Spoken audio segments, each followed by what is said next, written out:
hatred growing up in apartheid South Africa. A regime determined to destroy everything you ever were, are, or will be. A racist society from its core that makes you bow in front of whiteness, question blackness, question your humanity.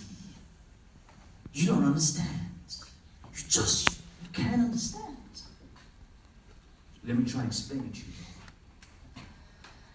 In those moments, when people would fall between the cracks of a racist authority, the judge would command that a pen test be administered. So you have to understand, there were people who were in between, not white, not black. So how would you know where they fall? The pen test was simple. If the pen sticks, then you're white. If the pen stays, then you're black. Thank you.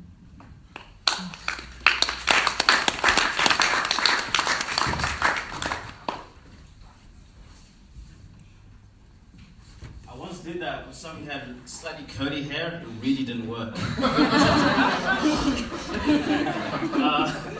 How much time do I have left? 5 minutes? All right, okay. I'm gonna actually finish on a longer piece. If I have time after that, I might come and try and do something small.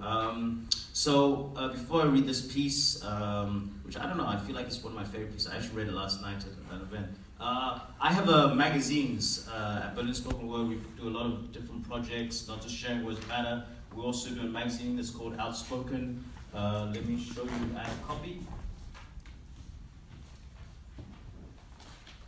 And it's here. It's 60 pages, 32 pages of pure genius, obviously not by me. And it talks a lot about the projects that are happening in Berlin, as well as there's some amazing illustrations, poems, and great stuff in it. It's €3. If you guys are interested, please buy a copy, because I want to buy lots of shoes whilst I'm in Amsterdam, and I don't have space in my bag. So this piece, I don't know, I kind of like it, and it's for me, I don't know, it says a lot of things that are important to me. It's called Everywhere and Nowhere. There, here, there, over there, here, over there, here, there, and everywhere. In a heap of junk and dump, washed ashore lay mine, yours, and our hopes. Beach for 4 and hopefully no years more, as we now walk these beaches of our own dismal design, hurdling, straddling, dodging, ducking, and diving, our eyes fixed in a fearful stare. This is now our present, future, and omnipresent nightmare. Morning turns to reflection, an American inspection, as we consider both why and how and why and why and how. On that fated election day, a dreary November Tuesday, sanity did declare and decay as we voted freedom away. Depression, despair, and disarray as we woke up with a vile bump to the bigotry of Donald J. Trump.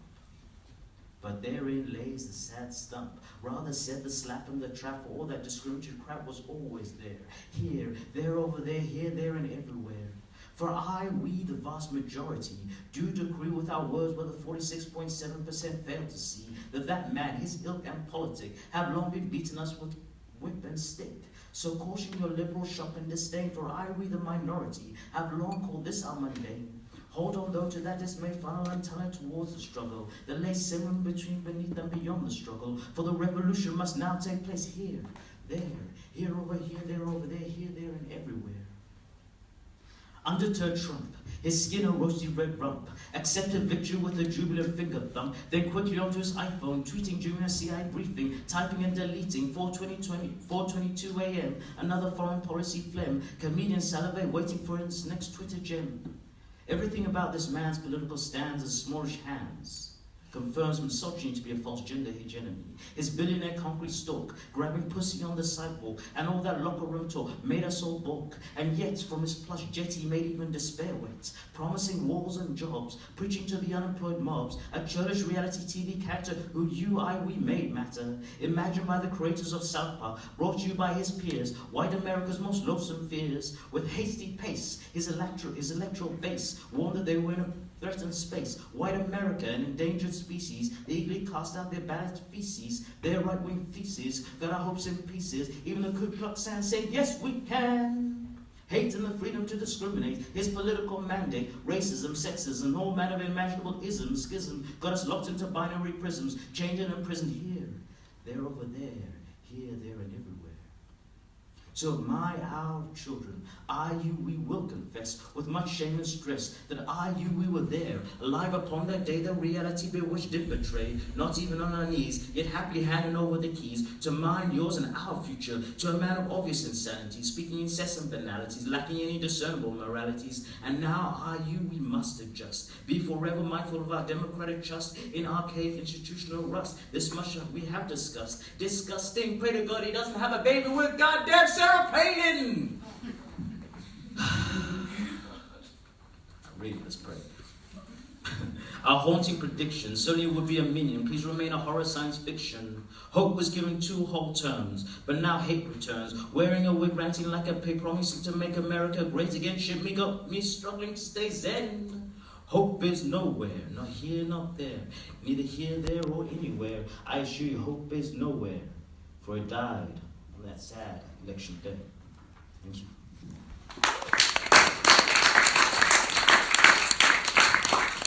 All right, I'm going to finish off with a equally political and happy, not really, sad topic.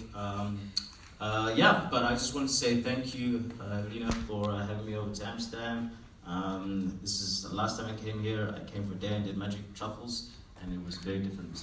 But I plan to come back one day, and if any of you are ever in Berlin, come to Berlin Spoken Word. It's a weekly open night mic. We don't have cool graphics like this, but yeah, it's fun. We have alcohol though. So yeah, come along. Find me on Facebook. I have cards, I have magazines. Yeah, so my last piece is called Xenophobia.